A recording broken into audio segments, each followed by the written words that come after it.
Much, Sherry, and good morning, ladies and gentlemen. Welcome to the Atlanta Council on International Relations webinar on challenges and opportunities in the global supply chain in the era of COVID-19. I'd also like to welcome members of the Atlanta Consular Corps who have joined us today. Alphabetically, Adu Alpierre, Honorary Consul General of Estonia; Cynthia Blandford, Honorary Consul General of Liberia; Hoesje de Vries from the Consulate of the Netherlands; Tim Katzenberg from the Netherlands Foreign Investment Agency; Dr. Swanti Kilkarni, Consul General of India; John Parkerson, Consul General of Hungary; Esther Smith from the Consulate of the Netherlands; Andrew Staunton, Consul General of the United Kingdom; Tony Tai from the Ministry of Foreign Affairs, and of course here in Atlanta, the Taipei Economic and Cultural Office of Taiwan; Nadia Theodore, Consul General of Canada; and Johan Turkeltil from the Quebec Government Office in Atlanta. We are absolutely delighted that you're able to join us today, and I hope I didn't miss any of you all. Today, it is, of course, our special pleasure to welcome our guest speaker, Laura Lane, President of Global Public Affairs for the United Parcel Service, or UPS as we commonly know it. As you know, UPS is a global delivery powerhouse. What you may not know is that UPS got started more than a century ago with about $100 loan to jumpstart a tiny messenger service. Today, it is the world's largest package delivery company, a multi-million-dollar corporation with nearly 500,000 employees connecting more than 220 countries and territories across roads, rail, air, and ocean. As president of Global Public Affairs at UPS, Mrs. Lane has firsthand knowledge of how politics, border disputes, and epidemics affect trade and global logistics. While you all have had a chance to read her biographical sketch, I would like to highlight some of her background.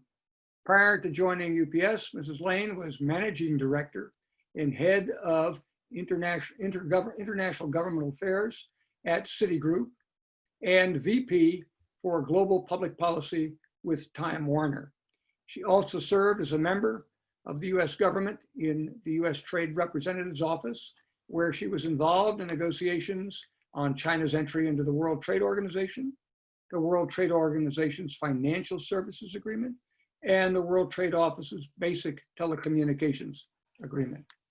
Mrs. Lane was a diplomat in the US Foreign Service from 1990 to 1997, serving at the American Embassy in Kigali, Rwanda from 1993 to 1994. She led the evacuation effort of American citizens in April 1994 with the outbreak of the Civil War and returned as political advisor to US forces providing humanitarian relief to Rwandan refugees in the aftermath of the genocide.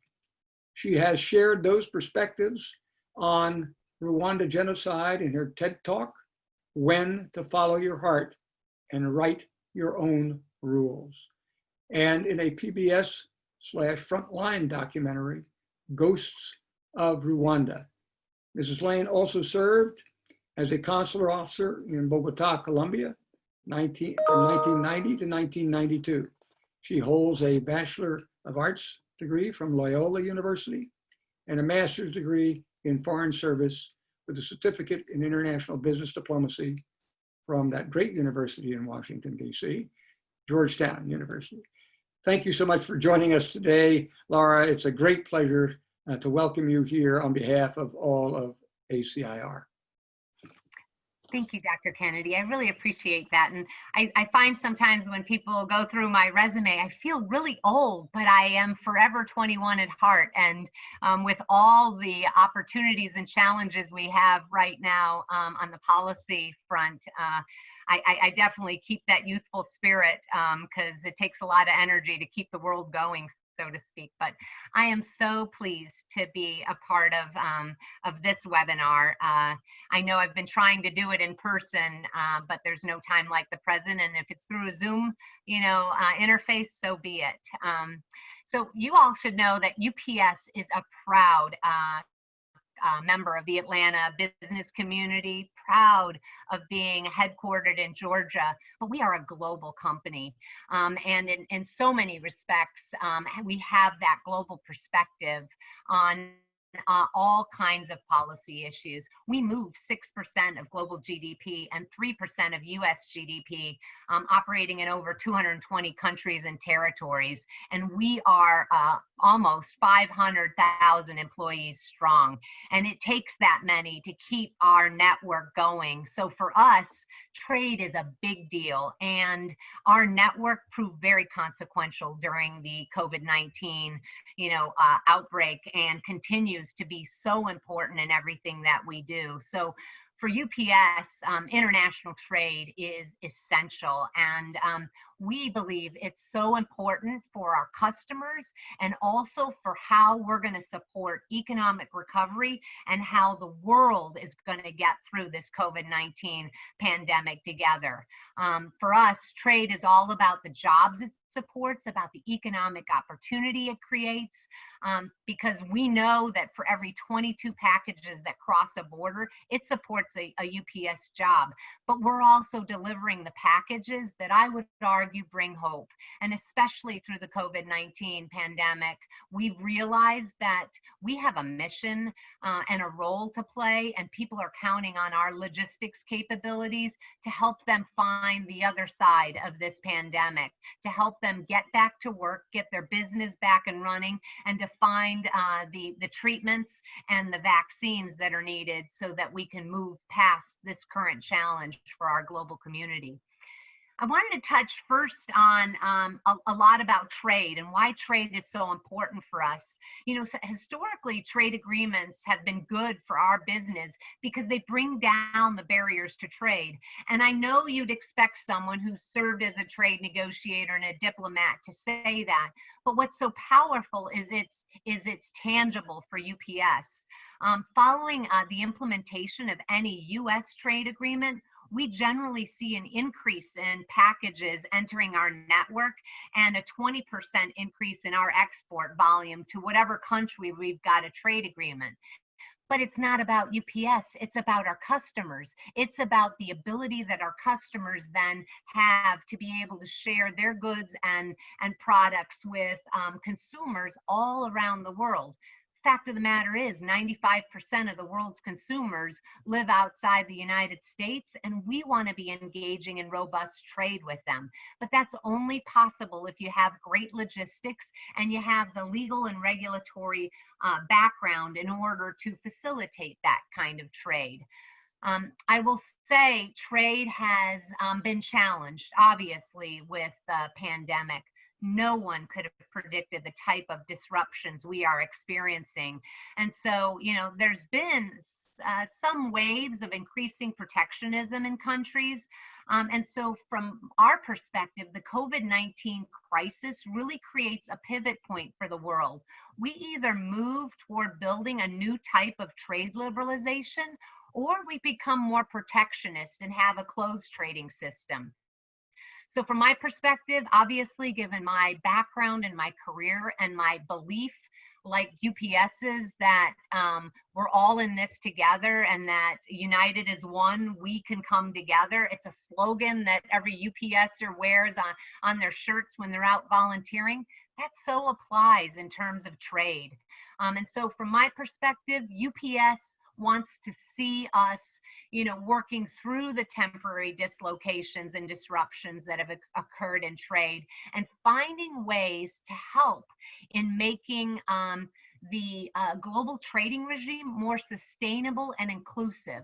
So we're all about advancing a more sustainable, inclusive trade agenda that really drives competitiveness, job creating business opportunities for companies of all sizes, and one that is more inclusive, that gives women economic opportunities, and small and medium sized companies and minority companies, however they're defined in whatever countries around the world. Because if everybody's benefiting from trade, we can lift all economies up. And so from our perspective, UPS views trade really through the eyes of our customers. We support transparent and predictable trade agreements that provide that expanded market access and competition for companies large and small. And so we really are champions of a high standard rules-based trading system that really is based on efficient customs clearancing, really enabling fluid digital transactions, and establishing those rules so that state-owned or state-sponsored companies play by the same rules as the private sector. And we're also about facilitating, the cross-border movement of information, because we believe when you allow ideas and goods and services to cross borders, we can do so much together as a global community to meet the challenges of this virus, of meeting the challenges of climate change, of meeting the challenges of poverty alleviation. We think a lot of the solutions are housed in allowing the ability for ideas and products to move across borders, but on the basis of clear, predictable, and transparent trading rules. And so our role as UPS, and from my team's perspective, is about working with national governments globally, about supporting the advancement of multilateral trade policy. I know that the World Trade Organization needs significant reforms. It has not kept pace with the realities of the current trading environment, but we want to be partners in addressing the changes that are needed at the multilateral level, and finding ways to create that stronger engagement and encourage everyone to advance productive reforms for the organization. One of the important reforms we want to see is founded in that principle that we have for having the WTO be more inclusive and just and sustainable. It has a role to play in helping governments, create more opportunities for small and medium-sized businesses, for empowering women to be part of the solutions for economic recovery by eliminating some of the discriminations that's built into the trading system, and by really working on a cross-border basis for those challenges that really don't care what passport you hold. They don't, focus on national boundaries. They're global problems that need global solutions. And so, Dr. Kennedy, you introduced us as United Parcel Service. We actually think of ourselves as united problem solvers, because we want to be part of advancing those solutions using the ideas that we have for good policy, as well as the network that we've been able to use to serve anyone, anywhere, no matter, the challenge that has existed. And so I want to share with you a little background about where UPS has been, because we have been at the front lines of the COVID-19 crisis. And we have had to find ways to really provide world-class service anywhere and everywhere needed, especially to those essential workers alongside us that were battling through this crisis. I will share with you, my husband served in the U.S. Marine Corps, and we have a fantastic quote that's actually just behind me that Ronald Reagan said. And he said, sometimes people, wonder their whole life if they've made a difference in the world. And Ronald Reagan's quote is, Marines don't have that problem. I've told my fellow UPSers that actually UPSers don't have that problem, because we were called, to the front lines, and every UPSer, heeded that call with great courage and determination not to let our country down or the global community down. And I'm particularly proud of my fellow UPSers, because as all of you know, this crisis has created so much uncertainty. People haven't been sure about how to battle the virus, how to continue keeping people safe, not just our employees, but communities, and how to make sure that everyone around the world had access to what they needed. For us, it was really important when, in the early stages of the crisis, when we were able to convince governments around the world to declare us as a critical infrastructure business, to declare us as an essential service provider. So as a lot of governments were taking actions to keep communities safe, they recognized that UPS had to keep moving. We had to keep delivering. UPS saw that as a privilege and an important responsibility to continue to safely work during this challenging period of time. And so for us as a company, the situation changed on a daily basis, but we have what we like to call a global smart logistics network that enabled us to flex up and flex down, adjust and deploy contingency plans to be able to meet our service commitments as the conditions changed on the ground from country to country. And I have to tell you, we are seeing the number of packages that we're delivering increasing, exponentially.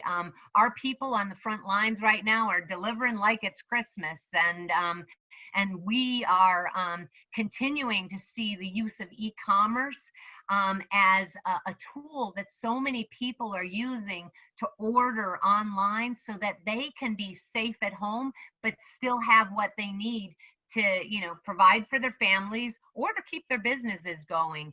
And so as markets reopen, we want to be part of those solutions to help address some of those supply chain disruptions, but also learning the lessons of what we've experienced so far and really enabling the use of e-commerce to be able to drive more opportunity. But that means you need great trade rules to make that happen. So the fast changes that have occurred, and I think will continue to develop in this crisis, has really required UPS to adapt our network quickly to find solutions that work for our customers and the communities that we've served. We've also had to work really closely with policymakers all over the world in identifying solutions because a problem in one country manifested itself differently in other countries. And so we had to work to find ways to loosen regulations, overcome restrictions, and many of which have been put in place with the best of intentions by policymakers, but have sometimes impeded our ability to be able to deliver for people everywhere around the world. And so we have had some great partnerships with governments in trying to identify the solutions that were really practical, that allowed us to keep our people safe and the community safe while maintaining the continuity of supply chains. And now, in the ad hoc way that we work through this crisis, now we're trying to work with governments to make these best practices. And many of these best practices, especially with respect to cross-border activity, we think can be the foundation for new trade liberalization going forward. Because we found ways to make customs processes work more seamlessly. Because you know what? When we were delivering those masks or we were moving those test kits, time spent on holds could be time wasted in terms of saving, an individual's lives. And governments got that. They worked with us and they found ways to streamline those processes. Well, now as we're trying to reopen economies, let's not go back to the old way of doing things. Let's implement those best practices and lift people up even further. I wanted to give you some examples of how that partnership, that public-private partnership, worked so well through COVID-19, and in ways in which that public-private partnership in so many ways can be the engine for economic recovery on the basis of facilitating cross-border trade. So many of you, you're all part of the Atlanta community. You'd be so proud of the fact that one of your hometown companies played such an important role in the early days of combating this crisis and continues to play that role.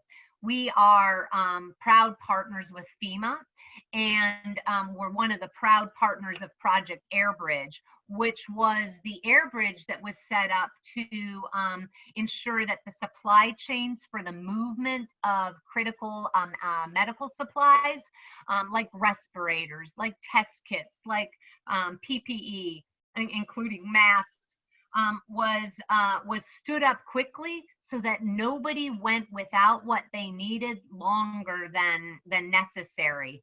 And to date, I'm so proud. As of, I guess, up until present day, UPS has chartered over 11,500 tons or 23 million pounds of healthcare material to help get it to people in need. And by the way, that's material that we haven't just brought to the US. I know the Consul General of Canada is on with us.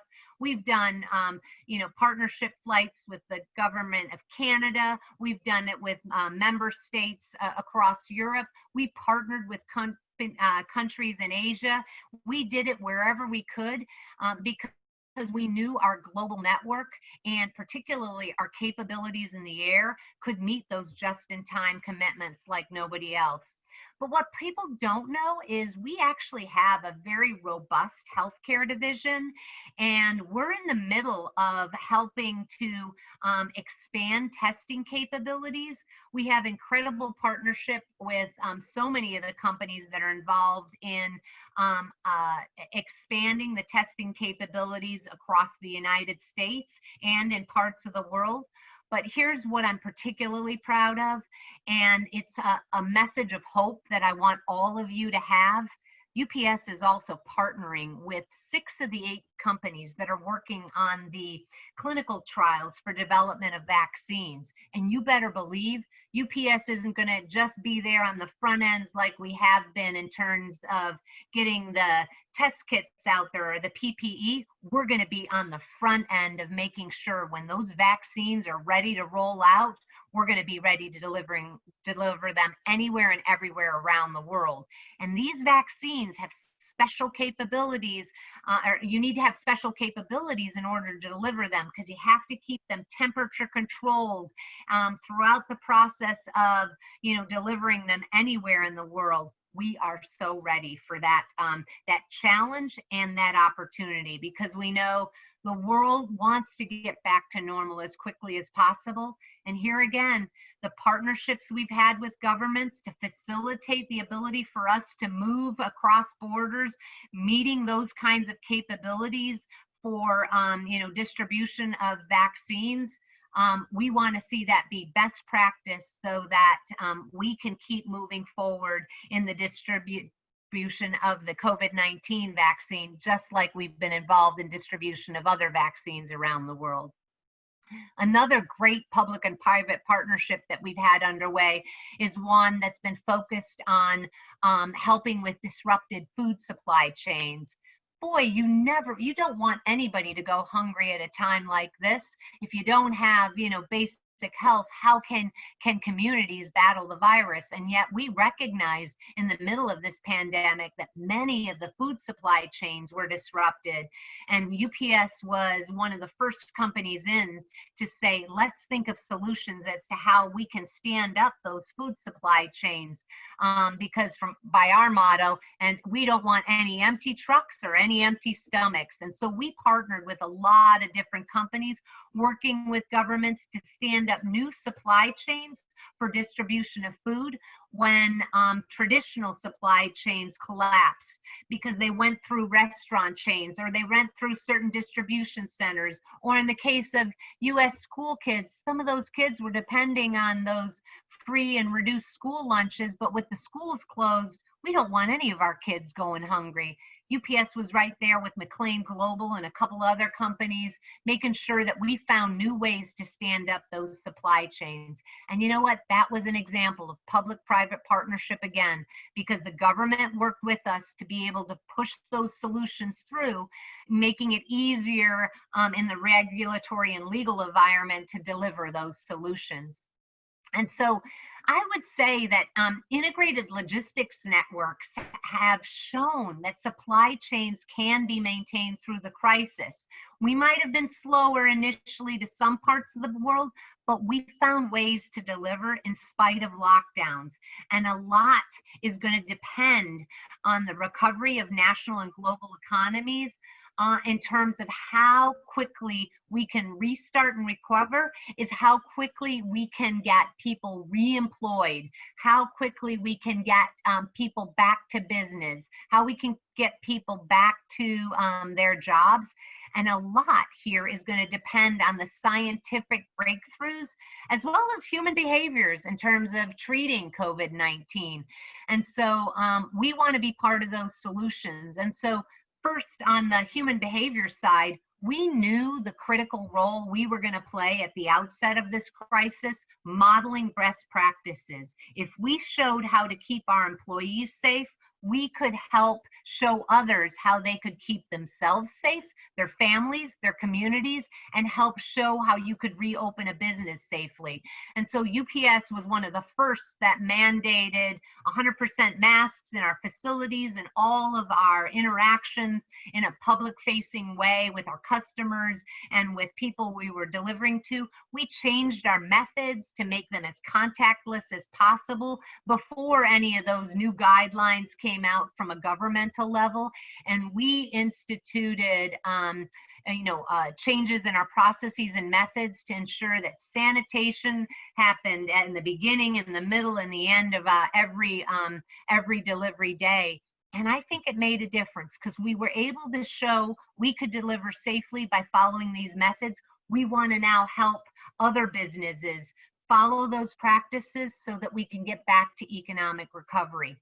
I will also say, and I shared it with you, we want to be part of the scientific breakthroughs that are going to help us recover too. And so that vaccine rollout, we are strengthening our capabilities because we know the volume of vaccines that need to be distributed quickly, and we want to make it so that there isn't a hierarchy of the lucky and the less lucky in terms of who gets access to those vaccines. We want to be able to deliver them anywhere and everywhere they are needed as quickly as possible. And so we think there needs to be an aggressive focus on rebuilding our economies, and trade is the key ingredient from that perspective on everything I've talked about. So if there is a future wave of this crisis, we have to be building the long-term solutions for supplies and healthcare that'll reinvigorate the health of our economies and businesses of all sizes.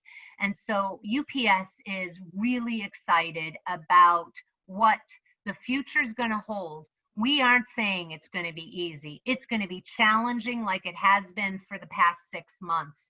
But we think if we continue to focus on safety, we continue the great partnerships we've had with governments, and we continue to advance policy frameworks that really allow that sense of united as one, making a difference together, that motto that's so important for every UPSer. If we can get everyone working on that basis, we think we're going to come out of this crisis and be able to support a new level of economic growth and opportunity, and not just for some, but opportunity for all. And so with that, Dr. Kennedy, I can throw it back over to you. I'd love to answer any questions that the folks in the audience might have. I'm happy to talk about, the exciting agreement that was just launched with the U.S.-Mexico-Canada agreement, or TMEC as it's called in Mexico, or CUSMA as it's called in Canada. We'll go by whatever name. It's just the opportunities it brings, or some of the challenges we have now on the U.S.-China trade front, or our negotiations with the UK. But for UPS, doesn't matter the issue. We want to be part of the solution. So I'll throw it back over to you, Dr. Kennedy. Well, actually, we'll go ahead and let Tony handle the Q&A. Okay. And I'll step aside. Thank you very much, Sherry, for a terrific introduction to what UPS is doing. Great. Thank you, Dr. Kennedy. Good morning, everyone. Before I address our guests, I'd like to remind our audience that we'll take your questions in the order in which they're received. In the interest of time, please keep them as succinct as possible. Good morning, Ms. Lane. It's such a pleasure and an honor to have you here. With all of your travel around the globe, it's been a challenge to finally get you before our audience, and we're pleased to do so.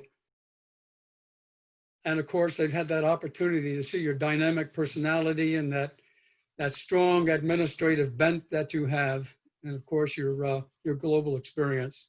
We're so pleased to have you here.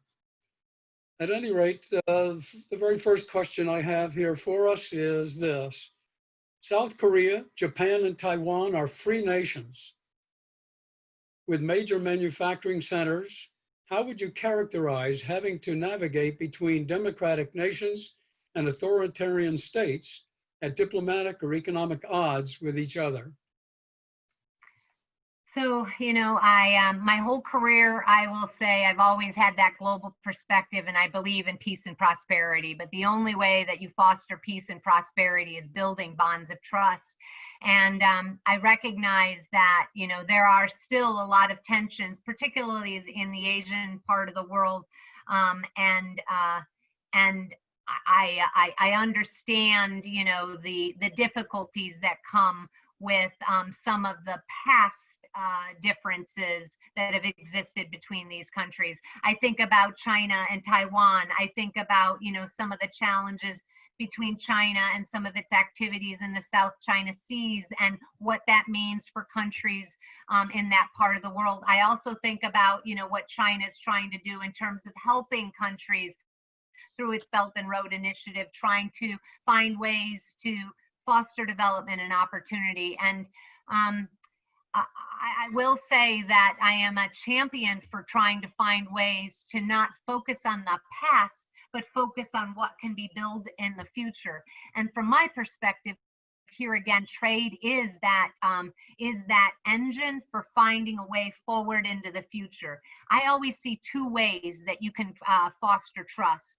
I'm a big athlete. By way of background, I'm a big runner. I've done Ironmans, and I've seen the power of sports to allow people to peacefully compete, but have national pride and that beautiful way in which nations express themselves and champion greatness within their countries. But the other way that I see, those opportunities for peace and prosperity to be fostered are through trade. And so I'm a big believer in trying to reinvigorate trade mechanisms so that those bonds of trust can be rebuilt, because there's great opportunity when South Korea, Japan, Taiwan are trading with each other on the same rules and regulations, and that everybody has an opportunity to trade with each other. By way of background, I served as one of the U.S. delegates for the APEC Business Advisory Council. And it was really powerful in terms of the discussions that were happening about ways we could work together rather than focusing on the differences. And so I guess that's a long way to answer the question, which is to say, we need to find ways to build trust, and that means fostering business and joint economic recovery efforts, and that comes through advancing trade opportunities, because UPS is a partner with so many companies in South Korea, Taiwan, Japan, all over Asia Pacific. We don't see ourselves as an American versus, whatever the nationality is. We see it as we're in this together. We're delivering great things for consumers there as well as consumers here. We need to advance that true trade. The next question is an operational question, apparently. Mm-hmm. What percentage of the UPS air fleet is made up of former American military personnel? Yeah. And what percentage may be female pilots? Yeah, so that's a great question.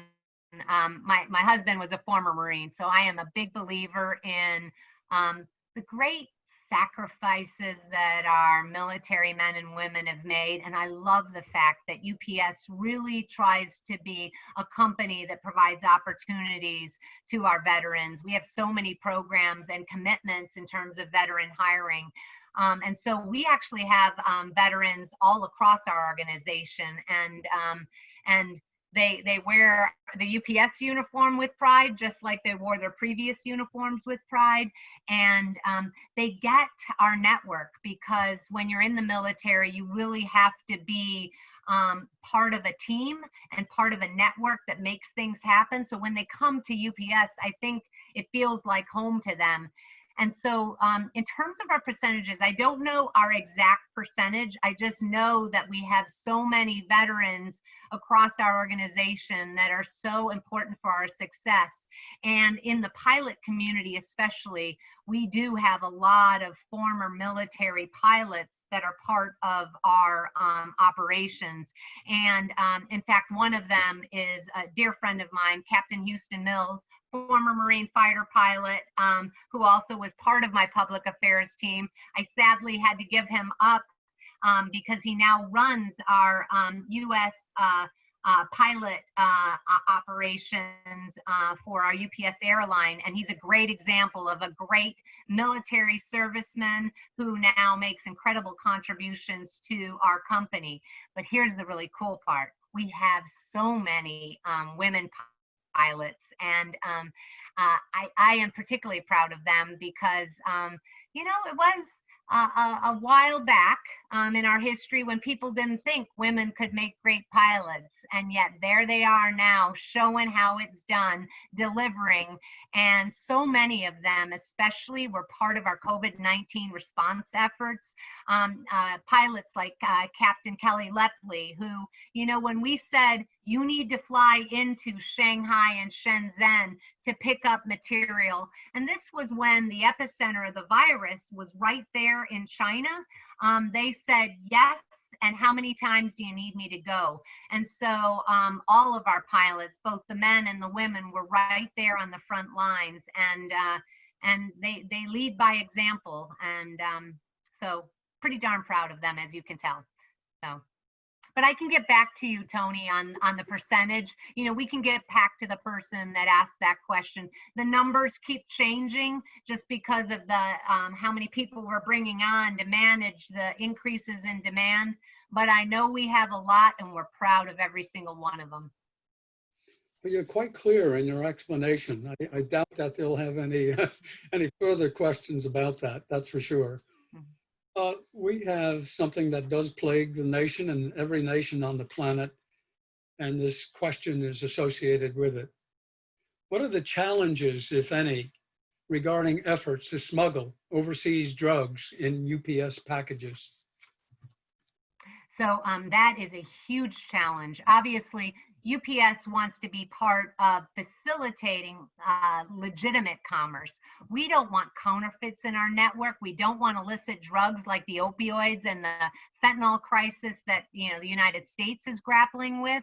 We want to be delivering good, and we want to be delivering things that improve people's lives. And so we have great partnerships with Customs and Border Protection and law enforcement here in the United States. We also have great partnerships with customs officials around the world, and we're trying to advocate for customs processes that really allow the sharing of data before goods leave and are loaded onto planes, so that a lot of the powerful data analytics can be used to say, you know, that package might be questionable. That package might be coming from a questionable shipper, so that it never gets loaded onto our planes. Or when it's landing, customs officials can intercede and go after the bad guys, and then the good stuff moves at the speed of business across borders. We've been big champions too of strengthening the rules with respect to how the postal networks are used. You know, we have a great partnership with the U.S. Postal Service, and if you would have talked to the past Postmaster General, Megan Brennan, she would have told you she doesn't want the postal network used for shipment of counterfeits or illegal substances either. But the postal networks previously, the ones globally, don't have to follow the same rules and regulations for sharing data in advance, for following the same customs and security requirements that companies like UPS or FedEx or DHL have to handle. And so we've worked with Congress to pass what's called the STOP Act, which basically says, let's make sure every network is secure, because nobody wants to get a counterfeit anything delivered to them. Nobody wants drugs being shipped to our communities. And so when we have the same customs and security procedures at the border for every network that's delivering, we can change the dynamics and put more power in the hands of law enforcement to stop the bad actors, but let companies like us continue to deliver for the good guys. So there's a lot of work still to be done, and the solution lies in the technology and, again, the public-private partnership and having the right rules of trade, the right rules for customs modernization to address those issues.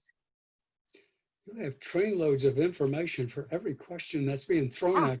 Well, And I love have what to I ask- do, and I love my company. I feel pretty blessed to work for UPS because it's based on values, and we try to really drive the solutions. So, Well, your administrative assistant, Lisa Post, warned me about this. So I warn you, I have a plethora of questions. I'm And ready. maybe Michael will encapsulate some of your answers just a wee bit. So Okay, you got it. You got it. I know that my audience is going to be frustrated if those questions aren't passed on to you. So please You got forgive me for asking that. Yep. Next question. There's a perception that the WTO has given China an unfair advantage, such as listing it as a, quote, developing country, unquote. Is that perception correct? And what is your sense of how to address that? So I was one of the trade negotiators for China's accession to the WTO. And by the way, at the same time, it was a wonderful thing that we did Taiwan's accession at the same time as well, because they're such important trading nations and it's trading partners that are part of the global community. And at the time, China did have a lot of the characteristics of what I would call a developing country. But I think by any measure now, China has really developed into an economic power. And I don't know that the characterization as developing country is appropriate anymore. Many countries have gotten that designations. Countries like Korea have agreed that they no longer need that designation. I would argue that China needs to revisit that characterization and not utilize some of the tools that I think are better served to be used by countries like a Rwanda or a Liberia, countries that truly are trying to develop further but need the time and some of the flexibility to address some of the challenges that they have. But I think it's time for China to be part of the rules-based system that developed countries are following. Yes, the next question. Great to hear about UPS's active agenda on the WTO reform. United Kingdom government has proposed the British candidate as the next WTO leader, Liam Fox. Helpful to have the support of business in the competitive race. UK working hard on the FTA with the United States. How would getting one in place between the world's biggest and the fifth largest economies help UPS? And what would you like to see in the FTA? This is, by the way, from Andrew Staunton, United Kingdom Consul General. Well, I will say the UK has been a great partner to UPS. We've invested further in the UK, even through the decision that the people of the United Kingdom made in terms of Brexit. We knew that the UK would always be a great trading partner for us. And so we are very bullish on trying to reach an agreement between the US and the UK on a free trade agreement. And that's based on the fact that the UK has always been a country that values trade and that has been an advocate for trade liberalization principles. And so we think the FTA represents an opportunity to really set those high standards that can then be used as an example for other free trade agreements.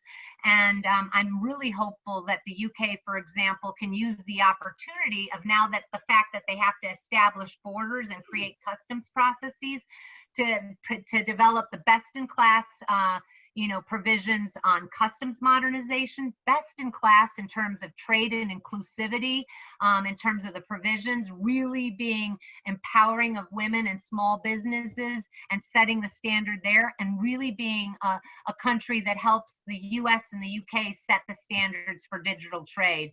So we think there's great opportunities there for our two countries to set that higher standard and then use it as a building block for agreements on a regional basis or on a multilateral basis. With respect to the WTO general race, I would say that UPS wants to see the WTO reinvigorated. We really need someone who is going to advocate for the reforms of the organization, really make it more trade and inclusive, and whoever the member countries decide, they'll find UPS to be a great partner in a lot of the policy discussions, because we believe in what the WTO can do in the future. The ACIR is very pleased to be able to convey questions like this. The following questions, if someone as influential as you. Liberia appreciates the support of UPS during the Ebola crisis. We are now focusing on establishing an air cargo village in Liberia in partnership with Hartsfield-Jackson International Airport, where there is no Africa air cargo partner. We're in conversations with UPS on e-commerce, mail services, medical distribution centers, and would like to further conversations with you. The Liberian Embassy and the government of Liberia, 7 of the fastest economies are in Africa. And I understand that this lovely Consul General, I think, would like you to comment on that. So obviously because of my background, the continent of Africa and so many countries in Africa hold a special place in my heart. It is why I am so proud to serve as the co-chairman of the President's Advisory Council on Doing Business in Africa, because I know firsthand the opportunities that exist across the continent. And so many countries I see, in the region are can be important engines for growth if they have the right public-private partnerships. And so I will follow up specifically, with the Liberian Consul General to learn more. But I will share that UPS was really proud to be part of the solutions in terms of containing the Ebola crisis in West Africa. And here again, it plays to what I was speaking to before about the importance of public-private partnerships, because we were only able to help when governments helped us be able to address those customs border questions, get the approvals for some of the medical deliveries through the ministries of health. And, everything was possible because of that partnership.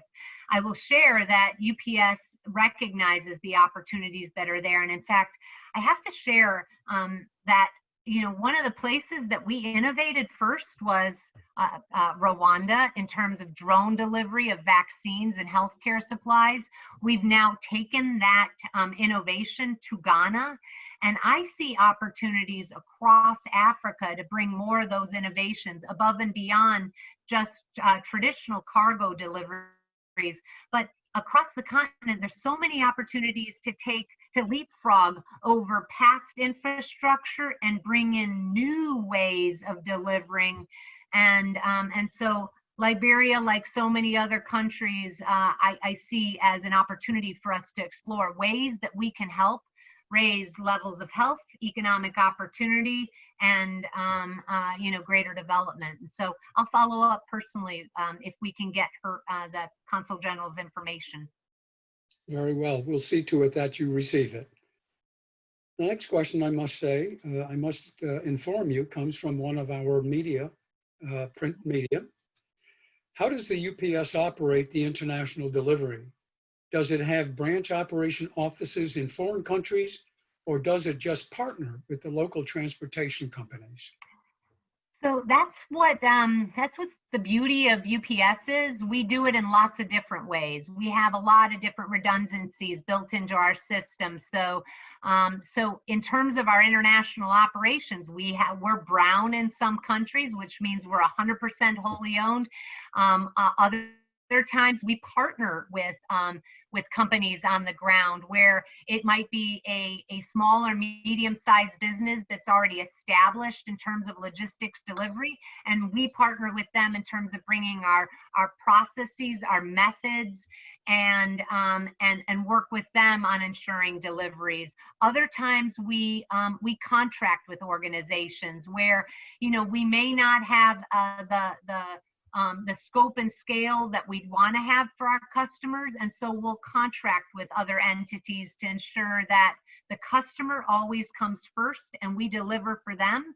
And if we don't have the capabilities in-house, we partner with others outside our organization. And when it's not a partnership, it's a contract. So we do it in whatever way we need to so our customers can get served. So. I know. I know you're micro-encapsulating your answers. I have about 12.5 more waiting. That's okay. And I have 3 or 4 more minutes. So please. Okay, I'll do it tight. I'll do it tight. I know. My media people would be proud of you saying that because I'm passionate about the issues, so I can go on, but I'll be tight. So. Well, I wish we had several hours for you, and we don't, unfortunately. Here's our next question. There's been a consistent pattern of China demanding that Western corporations hand over trade secrets to them as the price for doing business in China. Once learned, China then copies their product, establishes manufacturing of their own, and then competes against those companies. Are you concerned that the PRC may look to duplicate an air fleet such as yours and shut UPS out of the growing China market? Well, I will say that intellectual property right protection is critically important for any country, any company, anywhere in the world. And that's why it's so important to have strong trade rules to protect intellectual property, because that is what allows for innovation and greater research and development to flourish. When people invest the money and the time and the energy and the resources into developing that next innovation, it should have the protections of law. And so we're big advocates of intellectual property right protection. And anybody who steals it is not a friend of trade. With respect to China and some of the actions that they may or may not be taking, we try to be advocates with the Chinese government in partnership with Chinese companies to advocate for stronger intellectual property right protection in China and everywhere around the world. Because we would actually argue that Chinese companies benefit from that intellectual property right protection just like American companies. And so greater enforcement needs to be happening. Are we worried about competition? We'd rather have a level playing field. We don't think it's fair when rules are tilted in the favor of others that get state sponsorship or that don't respect the rules of the game. But UPS doesn't shy away from competition. We'll be in the proverbial fight, so to speak, pushing for the right rules and making sure we just deliver a better service. Because I think the secret to our success is our people, hands down, every single time. Your greatest challenge this morning, I have less than 4 minutes and I have more questions, but so here's our last one, I'm afraid. And Tony, I'll make you a deal. The other questions you didn't get to ask, just email them to me and I'll follow up with those individuals, because I think it's really important to, to have good two-way communication. So I'm happy to answer them offline. We may provide a service wherein we convey those answers to you. This last question, regarding personal interactions, are there any cultural or political disparities that UPS must take into account when dealing with two neighboring cultures, such as India and Pakistan, in conflict with each other? That's a tough one. I mean, like, that's a tough question because First and foremost, UPS is founded on its values, and we believe in human dignity and respect for all. We are fighting for equity and justice here in the United States through some of our social advocacy efforts, and we are champions for that everywhere around the world. And we recognize that there are cultural tensions or national differences that emerge. UPS wants to be part of building the bridges between differing cultures. We actually believe in the power of diversity and inclusion. We have so many UPSers of different races, religions, creeds, gender orientation, and you know what? They give us strength. We want to show that that strength can also be a strength for other countries. And so when there are tensions like there are between India and Pakistan, we try to find ways to foster trust building. And we think that comes by fostering trade and reliable trade flows. Because when you trade with someone, you find another common ground on the basis of which you can build a better future. And so we try to navigate those and be part of the solution rather than furthering the divide. And we'll keep doing that here in the US and anywhere around the world. Thank you so much for being with us. I'm now going to turn you over to Dr. Kennedy. Thank you again for being with us. Dr. Thanks, Tony. Laura, thank you so much. Certainly on behalf of our guests and ACIR, we want to thank you for those thoughtful insights and your very frank commentary on the challenges that UPS faces, and in fact, the United States and other countries around the globe face as we try to deal with issues that developed during in the global supply chain during this pandemic. We also thank you very much for your emphasis on the importance of global trade to the advancement of world economics and the betterment of peoples. Certainly, UPS has earned the title of United Problem Solvers, and we're absolutely delighted to hear what UPS has been doing during this period of the pandemic. It has been our great pleasure to have you join us today, and we certainly wish UPS the very best in the future. As for the rest of you who have joined us today, for your own safety and health and the health of others, please wear your masks and practice social distancing in all public places and elsewhere as might be appropriate. We are indeed facing a very severe crisis in human health, which endangers many lives, and of course the health of our own economy and the welfare of our nation and the welfare of peoples around the globe. This is indeed a real crisis. It is not a fabrication. Please do your part to help us defeat this enemy of all. Ladies and gentlemen, thank you for joining us. We wish you good health and great happiness. From Atlanta, ACIR, good afternoon.